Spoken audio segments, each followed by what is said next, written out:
Към януари 2025 година пазарът на видеокарти предлага разнообразие от модели, подходящи за различни нужди и бюджети.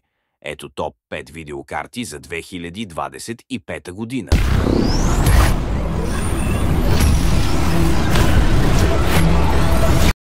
Номер 1 NVIDIA GeForce RTX 4090. Производителност. Най-мощната видеокарта на пазара, идеална за 4K гейминг и тежки графични задачи. Цена. Висока, но предлага несравнима производителност.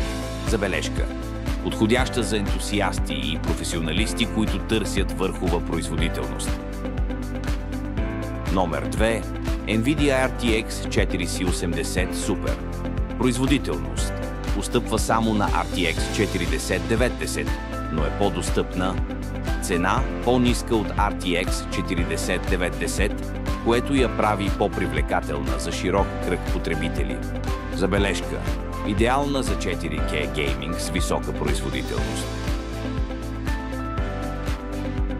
Номер 3 NVIDIA GeForce RTX 4070 Ti. Производителност. Подходяща за Full HD и 2K гейминг с нови функции като DLSS 3. Цена. Достъпна с добро съотношение цена-производителност. Забележка. Фантастичен избор за геймъри, търсещи производителност на разумна цена. Номер 4 AMD Radeon X 7800 XT. Производителност. Отлична за 2K гейминг, с достатъчно видеопамет и добра работа с изкуствен интелект и трасиране на лъчи.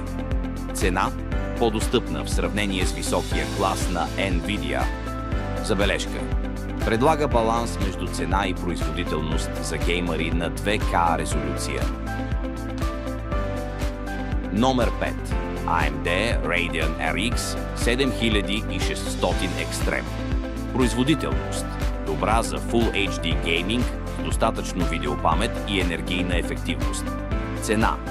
Много достъпна, идеална за бюджетни конфигурации. Забележка. Предлага отлична стойност за цената си, подходяща за геймъри с ограничен бюджет. Изборът на видеокарта зависи от индивидуалните нужди, резолюцията на монитора и бюджета на потребителя. Тези модели отразяват най-новите тенденции и технологии в индустрията към началото на 2025 година.